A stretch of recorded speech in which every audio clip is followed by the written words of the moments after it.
Now, JT, thanks very much for joining us. JT Foxx is my guest tonight. Thank you so much for joining us on the program. Thank you for being on the show. I love your show. JT Foxx in our Cape Town studios. Thank you very much for being our guest. JT Foxx!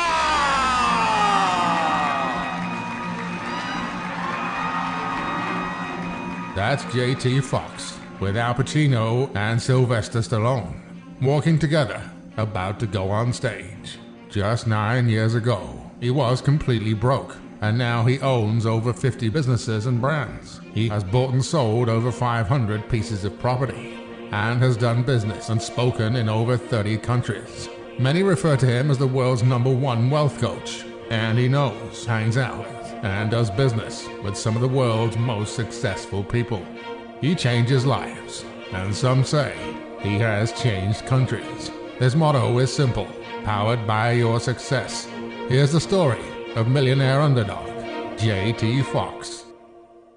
JT Foxx is one of the most incredible people. He is so spirited, he's anxious, he's young, he's talking, he's encouraging. He's one of the greatest motivators I've ever met in my life. He's one of the great inspirers to inspire you to want to do good things and achieve, what you can achieve. You know what? I got the perfect story for Expendables 4. Am I in it? You are in it after tonight. Your tie looks fantastic. No, it's your tie that looks fantastic. I came in here and he just tied me up. There's one that, he just did. A great friend of mine, JT Foxx, really amazing guy.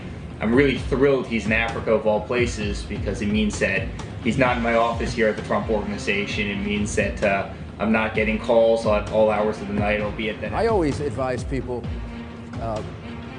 if they don't have a mentor, go ask people. Like if Would you like to be my mentor? you go find somebody that's been successful. I didn't hear an answer. I'm sorry. I'll be your mentor, sure. I've mentored worse.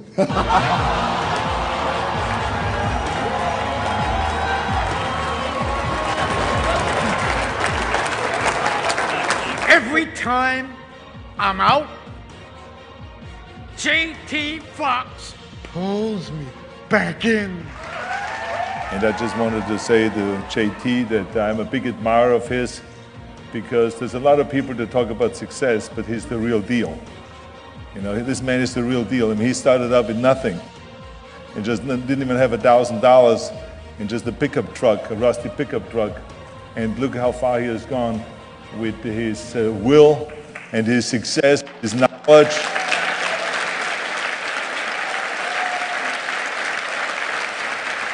And in so many different businesses, that's really the extraordinary thing. So he really knows the formula to success. When your whole life you're told that you can't do things, it starts getting to you. I never really felt like I had the support from anyone, from my family or friends or anything. I didn't want to be a loser, yet I was a loser. The ultimate underdog. I remember in high school where I was walking to my locker early one morning and there was 5 people spitting on my locker. And everything just kind of froze. And I remember saying, am I that much of a loser that people are spitting on my locker? When you grow up and everyone tells you you're never going to make it, you want to prove people wrong. It was me versus the world. And it can be very lonely. It can be very frustrating. And I had no role models, no mentors, no one to look up to. When I was 14 years old, I went to my priest and I said, Father, I want to be a priest. I want to speak to people. I want to inspire people. You go to church and there's a sense of inspiration. And my own priest said to me, JT, maybe God has a different plan for you, but speaking is not one of them. A lot of things that are related to stuttering is about your brain being 3 seconds behind. And with my whole life, people telling me I'm never going to make it, I think I had a lot of self-confidence issues. And as a result, my brain was not operating at the same speed as my mouth. And honestly, the best way to overcome stuttering is confidence. I didn't worry about what anybody else says. And one day I just kind of lost it. And I didn't even know I lost it. My dream at that time of going to law school was not going to happen, and I couldn't afford to go to school. And I actually wouldn't get out of bed wondering, what are you going to do with the rest of your life? You know, you're 22 years old and you think that your life is over.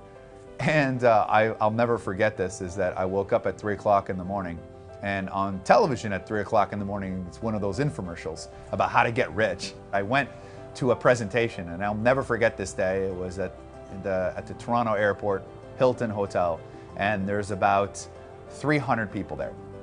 And you have this American coming in, and as a Canadian, and he's going on and he says, how many of you would like a Ferrari? How many people would like a Rolex? How many people would like all this money? And I remember that as I start signing up, I turned around and there was 350 Canadians shaking their hand going, what a loser. And I am never going to forget this moment as long as I live.